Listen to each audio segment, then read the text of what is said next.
नमस्कार, welcome in today's health show. आज हमारा टॉपिक है एनोरेक्टल डिजीज़ेस। आजकल के रहन सहन में बहुत बदलाव आ गया है, जिसकी वजह से खान पान में भी बहुत बदलाव है, एक्सरसाइज रूटीन्स में भी बहुत बदलाव आ गया है। इसी वजह से कब्ज़ और पेट की बहुत सारी बीमारियां काफ़ी फैल रही हैं। आज इसी वजह से हम डिस्कस करेंगे कि इन बीमारियों का एनोरेक्टल डिजीज़ेस पे क्या असर है। हमारे साथ आज एक पैनल है एक्सपर्ट्स का। हमारे साथ डॉक्टर सिन्हा हैं जो कि सीनियर गायनेकोलॉजिस्ट हैं सफदरजंग हॉस्पिटल में, डॉक्टर श्रीवास्तव हैं जो सीनियर सर्जन हैं आरएमएल हॉस्पिटल में। तो आज हम इसी विषय में कुछ बातें करेंगे। डॉक्टर श्रीवास्तव, पहले मैं आपसे पूछूंगी कि एनोरेक्टल डिजीजेस एक ये बहुत लंबी चौड़ी टर्म है, तो इसके अंदर क्या क्या बीमारियां या क्या क्या रोग आते हैं? देखिए, ऐसा है, जो एनोरेक्टल डिजीज एग्जैक्टली अगर आप उसको वर्ल्ड मीनिंग में देखें तो एनस हमें मलद्वार को कहते हैं हम लोग, और रेक्टम जो होता है मलद्वार के ऊपर का हिस्सा होता है जी। तो ये तो ब्रॉडली हुआ एनोरेक्टल डिजीज। लेकिन इसके अलावा इस ग्रुप ऑफ डिजीज में हम लोग पेरिनियम को भी ले लेंगे, और थोड़ा जो फीमेल ऑर्गन्स हैं उसका जो एक्सटर्नल एरियाज़ है, तो हम इन जो कंबाइंड बीमारियां होंगी मेरी समझ में उसको डिस्कस करना ज़्यादा उचित होगा। तो जो कॉमन एनल कंडीशंस हैं जो हमें डे टू डे कंडीशंस में मिलती हैं, तो एक तो है पाइल्स या बवासीर जो बहुत कॉमन है, दूसरा है फिस्चुला जो बहुत कॉमन है, तीसरा प्रोलैप्स रेक्टम जो मलद्वार से जो रेक्टम ऊपर का हिस्सा वो मलद्वार के बाहर आ जाता है। इसके अलावा जैसे डॉक्टर साहब आपको बताएंगे जो गायनेकोलॉजी में रिलेटेड डिजीज़ हैं, जैसे पेरिनियल टीयर्स हैं या रेक्टोसील्स हैं जिसमें थोड़ा सा फीमेल जो जेनिटल ऑर्गन्स के जो सराउंडिंग एरिया है उससे रिलेटेड बीमारियां होती हैं। तो इसमें कोई शक नहीं कि पाइल्स जो है एक सबसे कॉमन बीमारी है इन सब कंडीशंस में। तो डॉक्टर साहब, आपने कहा कि जैसे पाइल्स हो गए, फिस्चुला हो गया, फिशर हो गया, पेरिनियल टेयर्स हो गए, और भी बहुत सारी बीमारियां हैं जैसे एब्सेसेस हो गए, ये सब एनोरेक्टल डिजीज़ेस को बनाती हैं। पर अब मैं डॉक्टर साहब आपसे पूछूंगी कि गायनेकोलॉजिकल रीजंस जो हैं या लेडीज़ में हमें बहुत अक्सर ये सब बीमारियां पाई जाती हैं, तो कौन सी बीमारियां हैं जो लेडीज़ में पाई जाती हैं, इसके अंडर जो आती हैं? महिलाओं में गर्भावस्था के दौरान कुछ ऐसे परिवर्तन आते हैं जिनकी वजह से कब्ज़ हो जाता है, जैसे हार्मोन बढ़ जाते हैं और खाना पीना भी कुछ अलग तरीके का हो जाता है, जिस वजह से कब्ज़ की वजह से उनमें पाइल्स की शिकायत हो जाती है, जो कि गर्भावस्था के यानी कि उसके बाद में वो समाप्त हो जाती है। लेकिन गर्भावस्था के दौरान ये उनको काफ़ी परेशान करती है। इसके अलावा जब उनको लेबर होती है यानी कि प्रसूति के समय भी उनको कुछ कठिनाइयों का सामना करना पड़ सकता है, और अगर उनकी जो प्रसूति है वो किसी कुशल चिकित्सक द्वारा नहीं की गई है या अपने आप ही हो गई है, तो उस स्थिति में उनके अंदर टीयर्स होने का बहुत बड़ा चांस होता है। जैसे आमतौर पर हम गांव में देखते हैं कि शायद कोई प्रॉपर नहीं है वहाँ पे केयर, तो वहाँ पर शायद ये दिक्कत ज़्यादा होती होगी। हाँ, उसमें ये भी, या कभी बच्चा बहुत बड़ा है और योनि मार्ग इतना बड़ा नहीं है, तो उस वजह से भी कई बार उसमें ये टीयर्स हो जाते हैं। और कई बार तो ये टीयर्स इतने बड़े होते हैं कि रेक्टम और वेजाइना यानी कि योनि और मल द्वार दोनों इकट्ठे मिल जाते हैं, जिस वजह से उसका महिला का कोई कंट्रोल नहीं रह जाता है, और हर वक्त तो कभी भी जब भी दस्त हो या कुछ हो हर वक्त वो उनका कंट्रोल नहीं कर पाते हैं और मल निकलता रहता है।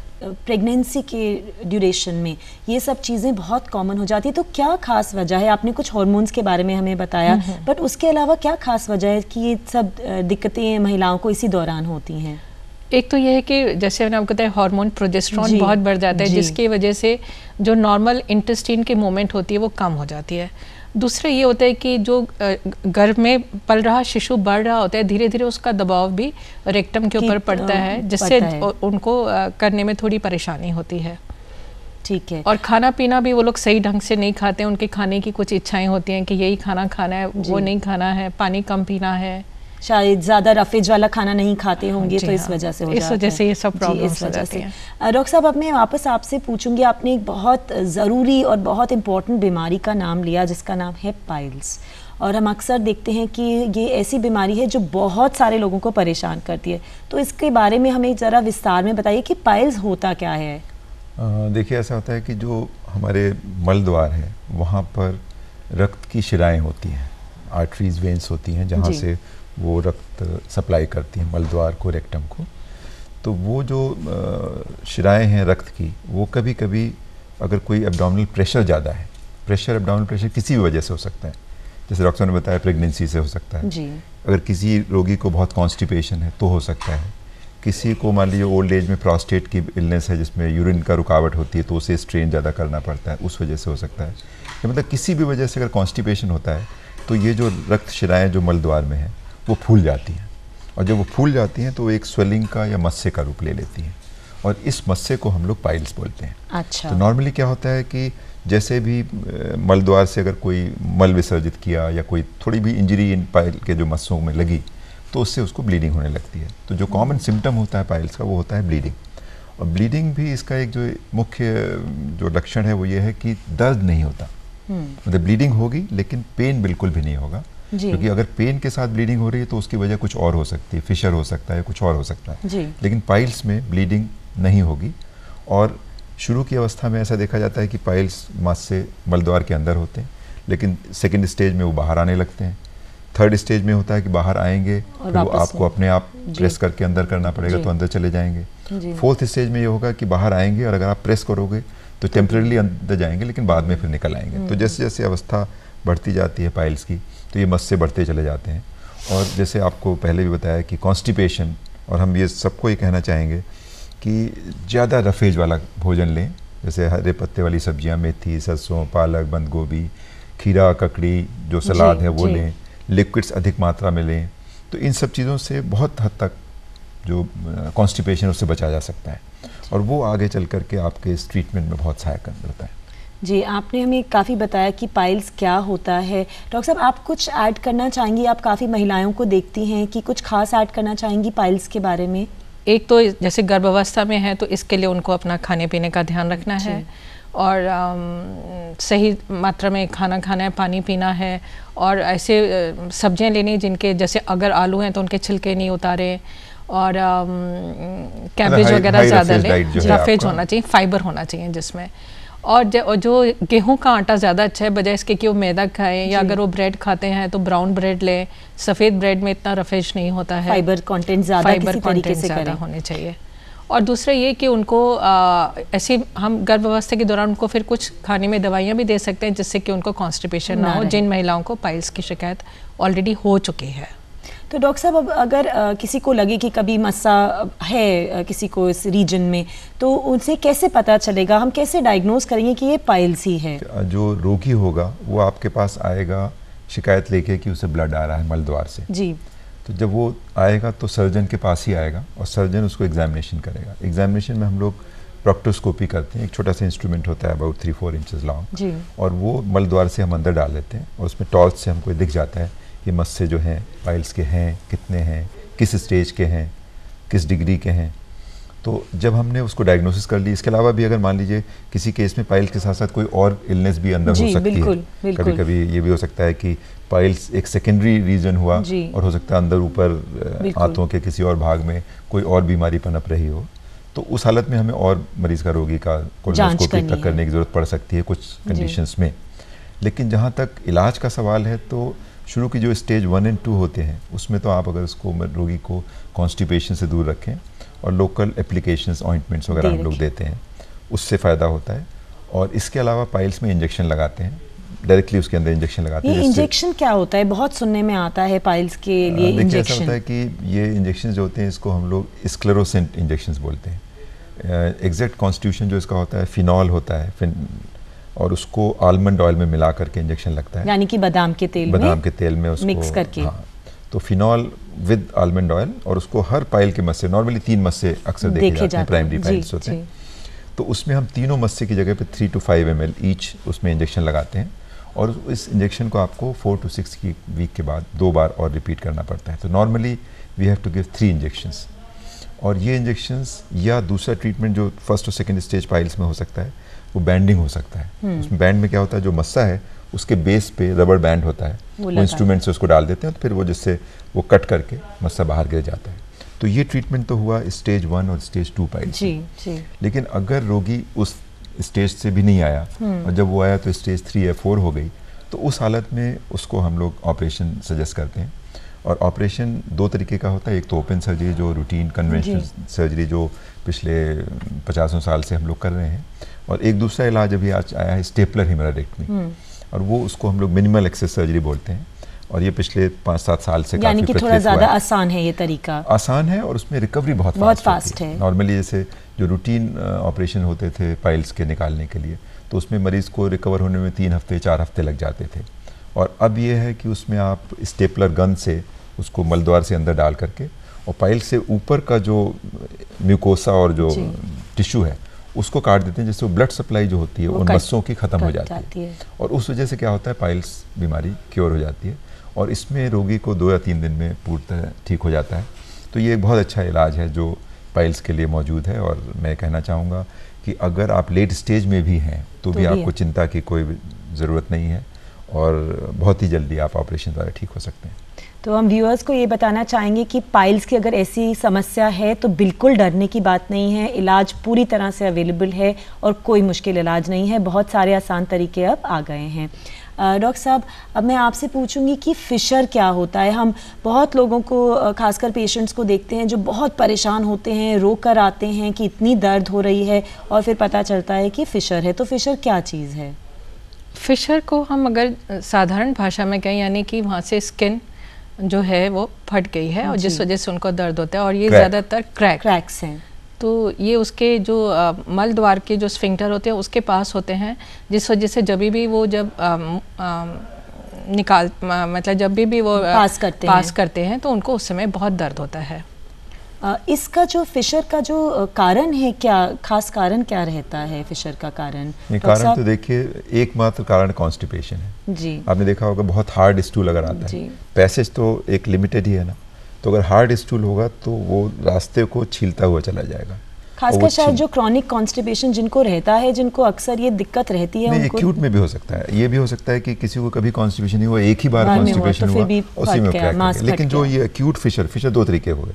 एक तो एक्यूट फिशर ऐसा हुआ जिसमें आपको इमीडिएटली हुआ और आपने 2-4 दिन दवा ली, उसका ठीक हो गया, एक्यूट प्रॉब्लम। तो उसमें दवाओं में सिर्फ आप लेक्सेटिव दे देंगे जिससे मोशन लूज हो जाए, और लोकल एप्लीकेशन ज़ैलोकेन जो ऐसे ट्यूब्स होते हैं जिससे दर्द ना हो जी। लेकिन कभी कभी ऐसा होता है कि महीनों चलने लगता है, फिशर अगर ठीक नहीं होता, तो उस हालत में फिशर के लिए भी ऑपरेशन की ज़रूरत, छोटा सा ऑपरेशन है और फिशर ऑपरेशन से पूरा ठीक हो जाता है। तो ये भी एक डिजीज़ है जो अगर क्रॉनिक स्टेज में भी आ जाए तो भी very small surgery and it gets cured. तो फिशर के सिम्टम्स क्या होते हैं, कैसे पता चले? बहुत एक्यूट पेन है ड्यूरिंग डेफिकेशन, मोशन करते टाइम बहुत तेज़ दर्द, और ब्लीडिंग भी हो सकती है, कभी बहुत थोड़ी होती है, कभी ज़्यादा भी हो सकती है।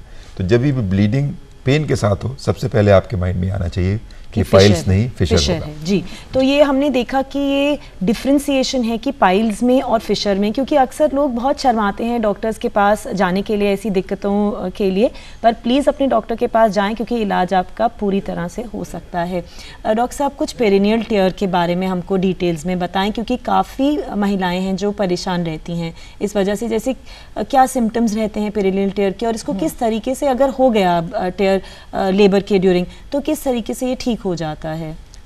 इसका अच्छा समय ऑपरेशन का तो ये रहता है कि प्रसव के 6 सप्ताह बाद कभी भी कर सकते हैं, क्योंकि तब तक सारे अंदर के जो टिश्यूज़ हैं वो दोबारा अपनी स्थिति में आने की कोशिश करते हैं।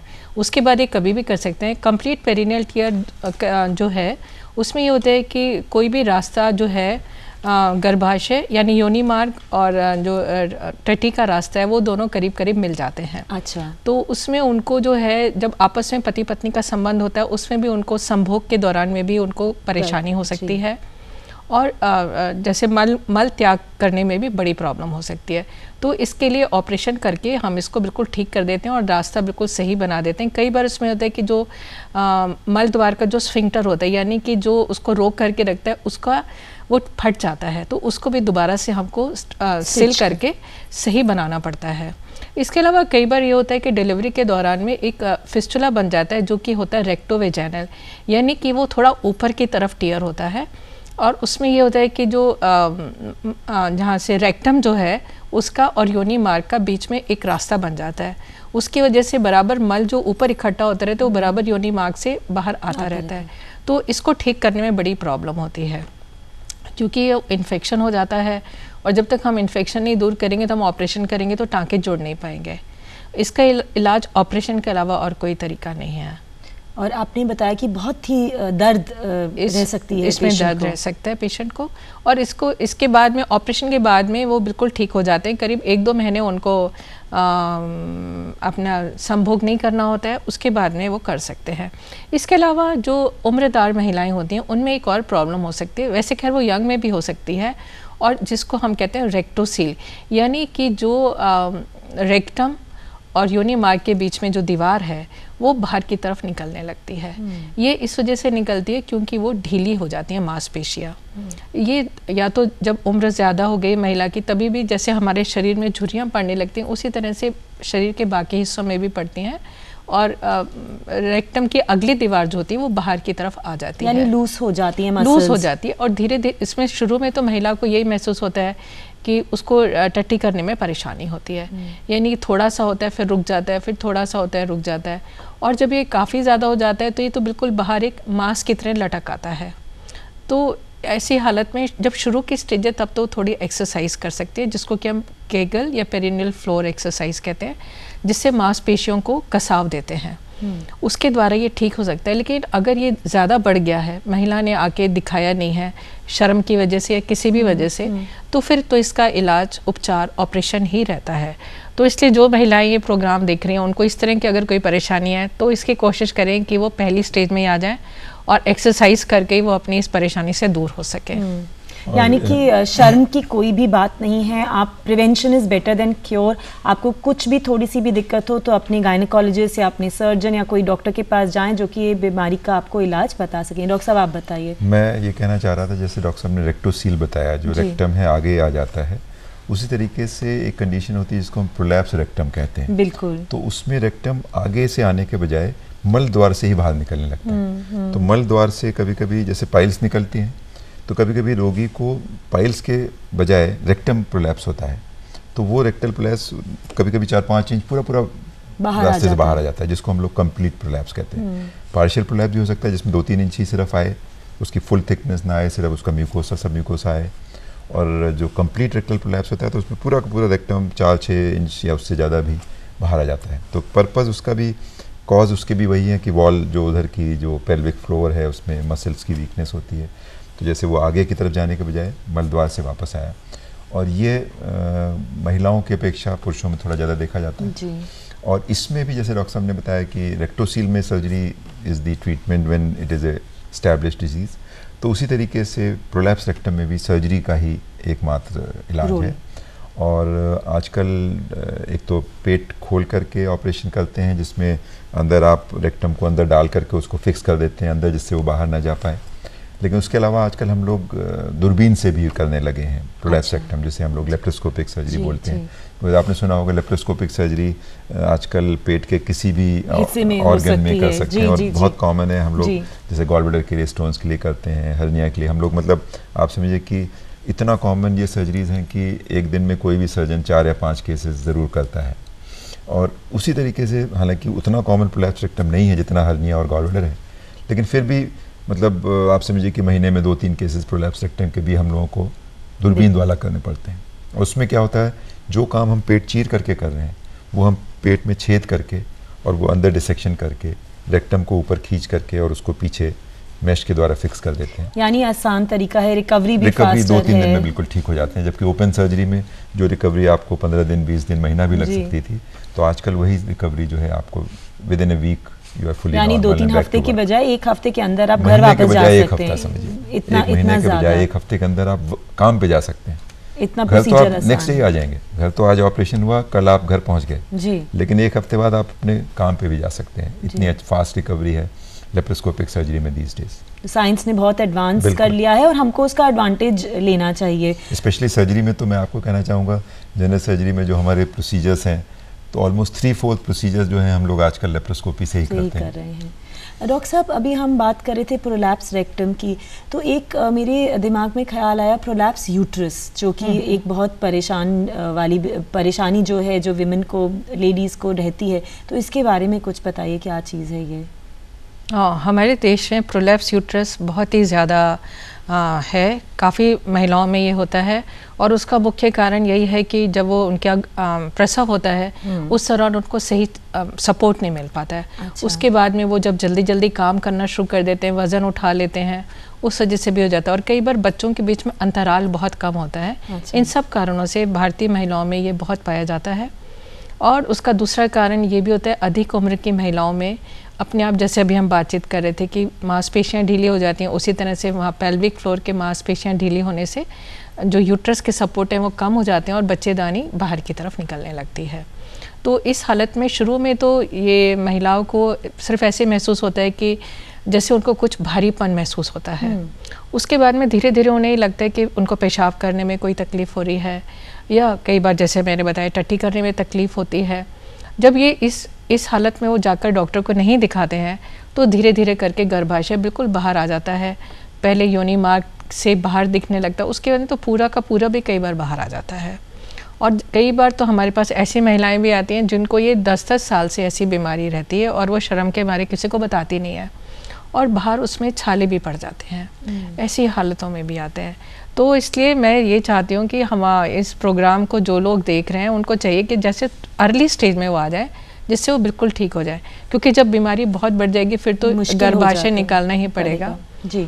और वैसे क्या इलाज रहता है इसका? इसके कई तरह के इलाज हैं। जैसे कि मैंने अभी आपको बताया, शुरू में तो बिल्कुल वो एक्सरसाइज कर सकते हैं जिससे कि उनको उनमें टोन आ जाए और वो दोबारा वापस अपनी पुरानी स्थिति में आ जाए, यानी मसल्स थोड़े से टाइट हो जाए, मसल्स टाइट हो जाए। इसके अलावा नहीं होता है तो कई फिजियोथेरेपी भी हैं, जैसे कोन थेरेपी वगैरह, वो अर्ली स्टेज में हम दे सकते हैं। जब ज़्यादा बढ़ जाएगा फिर तो इसका इलाज शल्य चिकित्सा द्वारा ही है और उसमें हम उनको रास्ते को सही बनाते हैं। कई बार होता है कि बीमारी इतनी बढ़ जाती है कि खाली शल्य चिकित्सा सिर्फ काम नहीं करती और हमें मैश भी लगानी पड़ती है उसको सपोर्ट देने के लिए। ठीक है। मतलब कहने का तात्पर्य ये है कि हम लोगों का जो ये लोअर एरिया है जहाँ मतलब मल द्वार है और योनि द्वार है और ग्रोइन है, जंघासे हैं, तो वो एरिया भी हमारे लिए बहुत इम्पॉर्टेंट है। और हमारे दर्शकों को चाहिए कि कोई भी उसमें एबनॉर्मलिटी अगर आपको नज़र आए तो आपको संकोच ना करें और ज़रूर शल्य चिकित्सक की सलाह लें, जिससे आपका इलाज समय से हो सके और वो बीमारी बढ़ने ना पाए। और मेरे ख्याल खासकर इंडिया में लोग बहुत हिचकिचाते हैं इस चीज़ के लिए, हेल्प लेने के लिए, तभी बहुत सालों तक डॉक्टर्स के पास नहीं जाते हैं, शर्माते हैं। बिल्कुल आप ठीक कह रहे हैं। और दूसरा, जैसे आपने पहले भी कहा था, फिस्चुला भी एक बहुत, अभी हम लोग डिस्कस नहीं किया, जी। तो फिस्चुला या उसको हम हिंदी में भगंदर बोलते हैं। जी बिल्कुल। तो फिस्चुला एक कंडीशन ऐसी है जो अक्सर पहले पेरिनेल एब्सेस होता है, जो आपने कहा फोड़े बनते हैं उस जगह। तो मल द्वार के आसपास किसी भी पोजीशन में पहले तो एब्सेस बनता है, वहाँ इन्फेक्शन हो जाता है। एब्सेस के बारे में हमें पहले थोड़ा सा बताइए कि क्या होता है। मैं आपको कहूँगा कि नॉर्मली ये एब्सेस पायोजेनिक एब्सेस होते हैं और एनल ग्लैंड्स होती हैं, यानी मलद्वार पस के अंदर होती है, इसके अंदर ग्लैंड्स होती हैं, उसमें इन्फेक्शन पहुंच जाता है जी। वो इन्फेक्शन एक पस की मतलब गांठ के रूप लेता है और वो गांठ मलद्वार से अंदर भी फट सकती है और बाहर भी फट सकती है, दोनों तरफ से फट सकती है। तो जब रोगी हमारे पास आता है तो इमीडिएटली डॉक्टर उसको देख करके डिसाइड कर लेता है कि ये अंदर फटने वाली स्टेज में है या बाहर वाली। जिस जगह से वो फटने की उम्मीद है उसको उसी रूट से ऑपरेट किया जाता है। ज़्यादातर बाहर फटने की होती है, बहुत कम है अंदर वाली, लेकिन ठीक है 10 में से 8 बाहर फटेंगे, 10 में से 2 अंदर भी फट सकते हैं। तो उसका इमीडिएट ट्रीटमेंट तो है आपने उसको ड्रेन कर दिया, चीरा लगाया, सारा मवाद बाहर आ गया। उसमें भी अगर आपने चीरा लगाने में देर करी तो कभी कभी ये हो सकता है कि वो अपने आप अंदर फट गया, फिर आपने बाहर भी चीरा लगा दिया, तो क्या होता है कि वो एक पैसेज बन गया बाहर से और रेक्टम के कनेक्शन बन गया। तो अब ये हो गया कि एक पूरा ट्रैक्ट हो गया और उस ट्रैक्ट से इन्फेक्शन मल द्वार के अंदर से बाहर आ जाएगा। तो अब चूंकि वो ट्रैक्ट बना हुआ है, कंटिन्यूसली उसमें इन्फेक्शन है, फीकल मैटर उस पैसेज से आ रहा है, तो फिर वो हील नहीं होगा। तो वही एब्सेस रुपए में आप समझिए कि 60 पैसे ही उम्मीद होती है कि जो पेरिनेल एब्सेस होता है 60% केसेस में वो फिस्चुला में कन्वर्ट हो जाता है, जिसको हम भगंदर कहते हैं। और वो फिस्चुला बिना ऑपरेशन के नहीं जाएगा। फिस्चुला ज़रूर 2 तरीके का होता है, एक सुपरफिशियल फिस्चुला है, एक डीप फिस्चुला है। सुपरफिशियल है जो with in 1 inch of the passage है और उसमें जो स्फिंक्टर होते हैं उसमें इंजरी नहीं होती और उसका ऑपरेशन आसान होता है। लेकिन अगर डीप फिस्चुला है तो उसको हम लोगों ने 2 स्टेज में ऑपरेशन करना होता है, जिससे उसका आपको जो कंट्रोल है मल द्वार का वो भी ना जाने पाए। और इसीलिए मैं कहना चाहूँगा कि जो फिस्चुला की बीमारी है उसका एकमात्र इलाज ऑपरेशन है, और उसमें अगर सर्जन आपको कहता है कि ऑपरेशन करा लें तो आपको बिल्कुल हिचकिचाना नहीं चाहिए, क्योंकि बहुत ही मामूली ऑपरेशन है और 2-3 हफ्ते में आप यानी कि डरे नहीं और उसका एकदम से ऑपरेशन करा लें, क्योंकि ऑपरेशन के अलावा फिस्टुला का कोई इलाज ही नहीं, और शायद अगर ना इलाज कराएंगे तो बढ़ते चले जाएगा और फिर दोबारा एब्सेस बनेगा, दोबारा दर्द होगा, आपको फीवर आएगा, फिर एब्सेस बनेगा, चीरा लगाएंगे, फिर यानी कि पस वाली बीमारियां भी रहेंगी। डॉक्टर साहब, एक मैं फटाफट से पूछना चाहूँगी कि हमने एक चीज़ जिसके बारे में जो बहुत भयंकर सा शब्द है कैंसर, इस एरिया में कैंसर्स भी काफ़ी अब कॉमन हो गए हैं, जिनको सोचना बिल्कुल सही है। मैं ये तो नहीं कहूँगा कि पाइल्स और फिस्टुला से भी ये कॉमन है, इतना कॉमन तो नहीं है, बिल्कुल। लेकिन definitely rectal cancer, anal cancer दोनों ही संभव हैं। और कई बार जैसे मैंने आपको बताया कि जो पाइल्स उसका सेकेंडरी सिम्टम हो सकता है, प्राइमरी डिजीज़ अंदर है, जब आप उसको रेक्टल एग्जामिनेशन करके देखते हैं तब आप देखते हैं कि ऊपर तो कैंसर बैठा हुआ है और नीचे आप सिर्फ पाइल्स ही देख रहे हैं। तो कई बार ये भी होता है कि अगर सर्जन बहुत एक्सपीरियंस नहीं है तो पता लगा कई महीनों तक वो पाइल्स का इलाज करता रहता है, जबकि कैंसर अंदर और बढ़ जाता है। तो कैंसर भी, लेकिन अगर आप समझिए कि आजकल के टाइम में कैंसर भी एक ऐसी बीमारी है जो बहुतायत में होने के बावजूद भी उसका पूर्ण इलाज संभव है, और सर्जरी द्वारा भी है, रेडियोथेरेपी भी है। तो उससे भी मैं कहना चाहूँगा कि चिंता की विषय नहीं है। ये ज़रूर होता है कि अगर बहुत ही नीचे कैंसर है तो आपको वो पूरा हिस्सा निकालना पड़ेगा, और परमानेंटली आपका जो मल विसर्जन का स्थान है वो नीचे के बजाय आपको पेट में बनाना पड़ता है, अगर बहुत नीचे का कैंसर है। लेकिन अगर मल द्वार से अगर वो करीब 5-6 सेंटीमीटर ऊपर है तो आप वहीं से वहीं उसको निकाल सकते हैं और नॉर्मल पैसेज से स्टूल हो सकता है। तो कैंसर भी अगर है तो भी उसमें कोई चिंता का विषय नहीं है और पूर्ण रूप से इसका इलाज संभव है। धन्यवाद डॉक्टर साहब, आप दोनों का बहुत ज़्यादा शुक्रिया है। हमें इतनी सारी इन्फॉर्मेशन मिली, इतनी सारी डिजीज़ेस के बारे में, और मैं सबसे अब दोबारा यही कहना चाहूँगी कि थोड़ी सी भी अगर आपको दिक्कत है लोअर रीजन में, एनस में, रेक्टम में, या कि कोई महिलाओं को कोई दिक्कत है तो अपने डॉक्टर्स के पास जाने से बिल्कुल ना हिचकिचाएं, क्योंकि ये सारी दिक्कतें आसानी से सॉल्वेबल हैं और कम्प्लीटली क्योरेबल हैं। धन्यवाद।